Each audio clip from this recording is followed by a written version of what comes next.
Proverbs chapter 12, and we're going to be looking at the first 6 verses of chapter 12. These are verses in which Solomon talks to his readers about the importance of listening to people. And there's sort of a variety of people that he talks about listening to, between God and wise men and even spouses. Solomon is instructing us that wisdom can come from a multitude of different places, and that an intelligent individual looks for the wisdom everywhere, whether or not you particularly like the place that it's coming from, or the person that it's coming from. In verses 1 through 6 of chapter 12, he writes, "Whoever loves instruction loves knowledge, but he who hates correction is stupid. A good man obtains favor from the Lord, but a man of wicked intentions he will condemn. A man is not established by wickedness, but the root of the righteous cannot be moved. An excellent wife is the crown of her husband, but she who causes shame is like rottenness in his bones. The thoughts of the righteous are right, but the counsels of the wicked are deceitful. The words of the wicked are lie in wait for blood, but the mouth of the upright will deliver them." So as a whole, these 6 verses are about listening and receiving instruction and gaining wisdom from a multitude of different places. But it's sort of split up into 3 sections, which is fairly normal. And it works really well when you tend to write 3-part sermons. Although this morning's sermon was a 6-part sermon. I don't know if anyone caught that. But that's neither here nor there. But the first part is the first 2 verses, and then the next 2 verses is the second part, and then naturally the last 2 verses is the third part. So whereas sometimes Solomon links them together, even though it's not quite obvious how the verses are linked together, this time sometimes he links them together by putting one thought here, starting another thought, and then finishing the first thought, so that you realize that the 2 thoughts, while distinct, are connected together. So that you sort of piece that together, and then you have to think about, well, how is this all connected? Why has Solomon compiled the Proverbs in this order, in this way?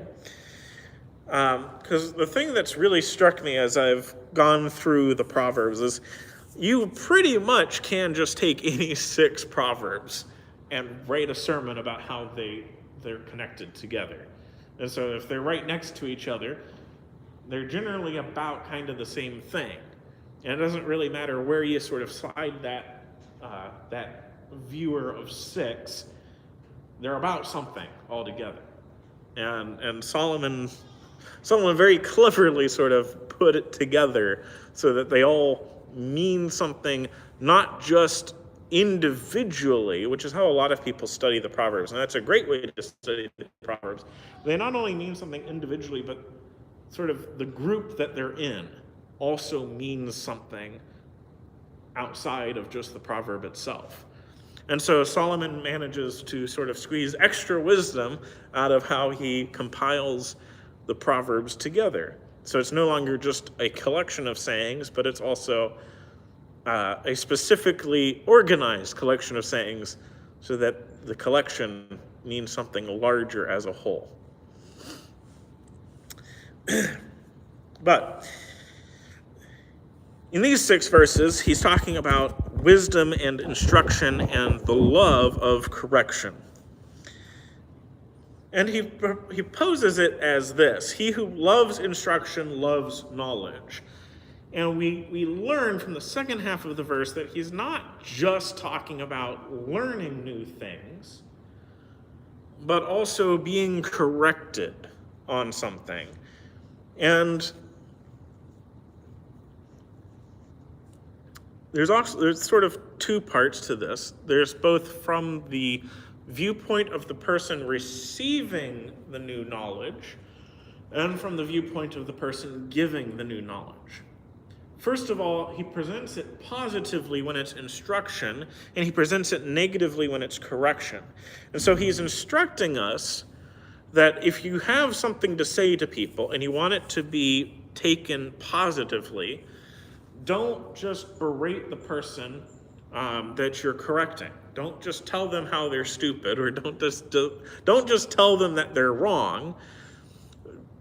Put a positive spin on it. Oh, I guess you didn't know this, but this is the way it works, or however it is that you're presenting it.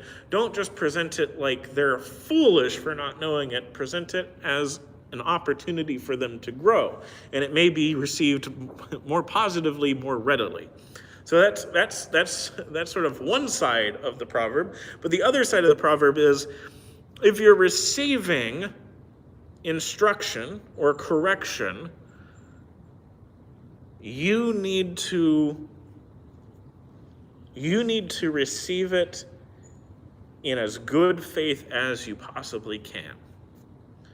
And obviously that's harder depending on how aggressive someone's being about that. Because if they just come out saying, oh, you're just completely stupid and idiotic and foolish for not knowing this, or not doing it this way and not thinking about it this way, it's a lot harder to give grace.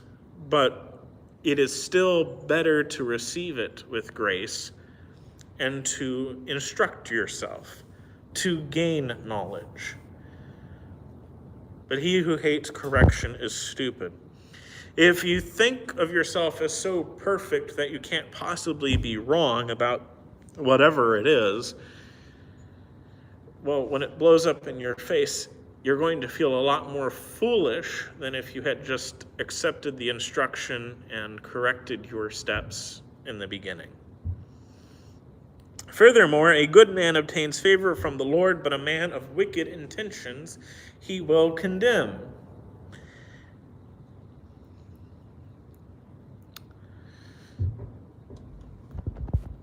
What is the difference between a good man and a man of wicked intentions? Well, the difference is that the good man obtains favor from the Lord, which means he's doing the things that the Lord loves. He's acting in ways that the Lord likes. But if he has wicked intentions, then the Lord is going to condemn him. It's quite possible that Solomon had in mind his own father and mother while writing this particular proverb, because David embodied both of these things. When David acted wickedly, which happened more often than we sometimes talk about, we often bring up the sin with Bathsheba, but there was more problems than just that with David. David did not keep his house quite as well as he should have, and one of his sons slept with one of his daughters against her will. And another son of his killed that son, not really waiting for the law to mete out the justice that was demanded. Now, in Absalom's defense on that, his father was very slow about getting the justice that his daughter deserved. But that's one of David's great failings. And God warned David about what was happening in his house.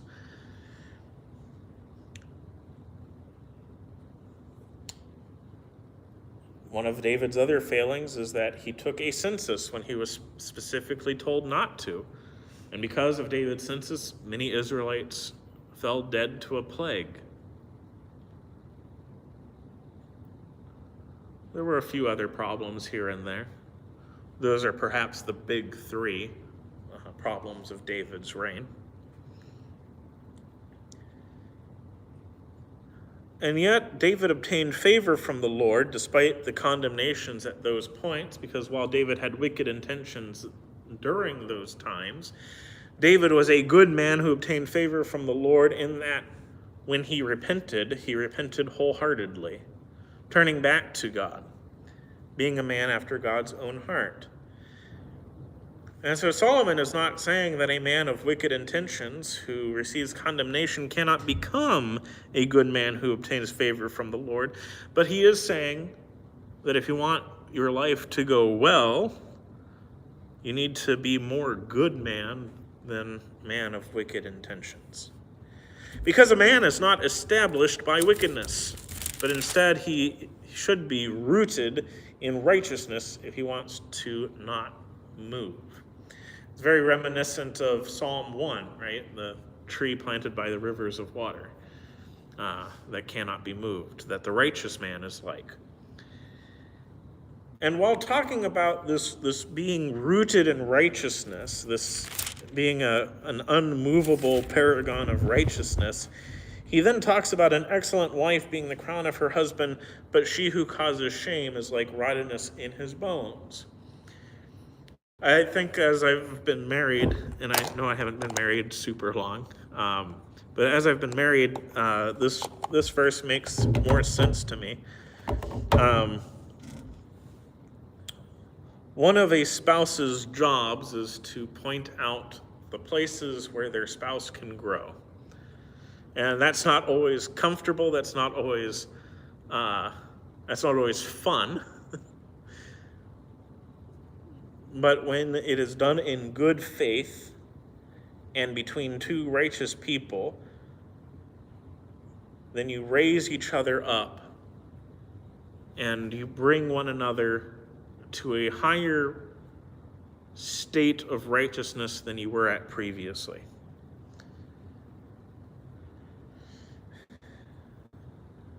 But she who causes shame is like rottenness in his bones.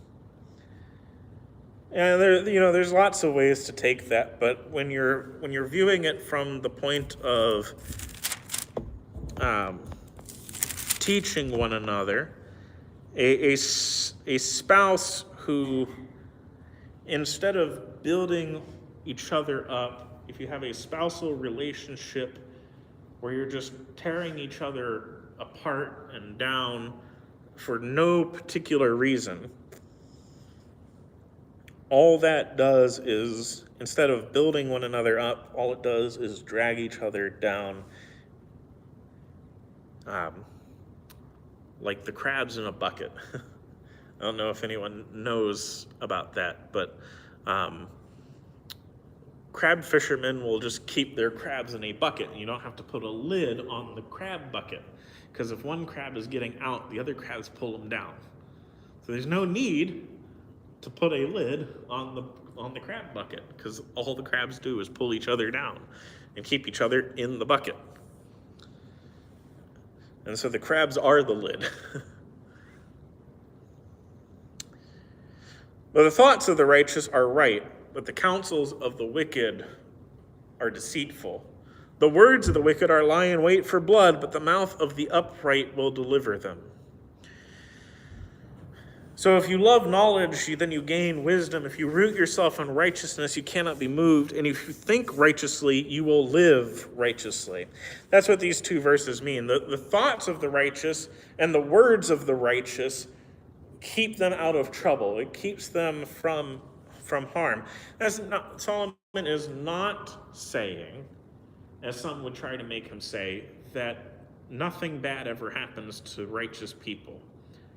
Solomon is not nearly naive enough to believe that. Again, as before, Solomon's kind of made this point before, but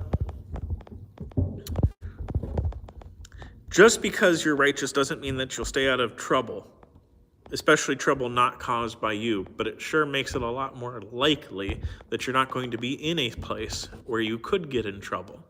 As I've said before, who's more likely to die young? A righteous man who never goes to bars, or a wicked man who constantly gets into bar fights? I mean, there's clearly one who's more likely to live a long time simply by nature of the fact he doesn't get into fights every day.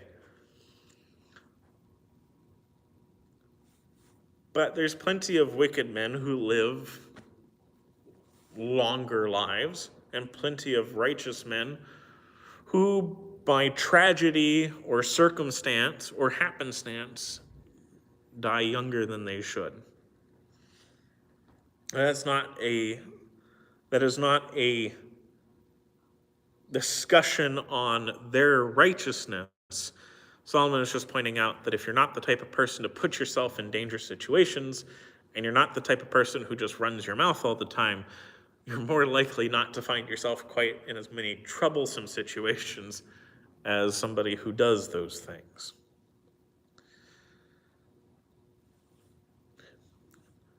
Talking about words and the mouth, he is also telling us to stop and think about what you're saying before you simply speak. It's reminiscent of the English proverb, it's better to be thought a fool than to open your mouth and remove all doubt.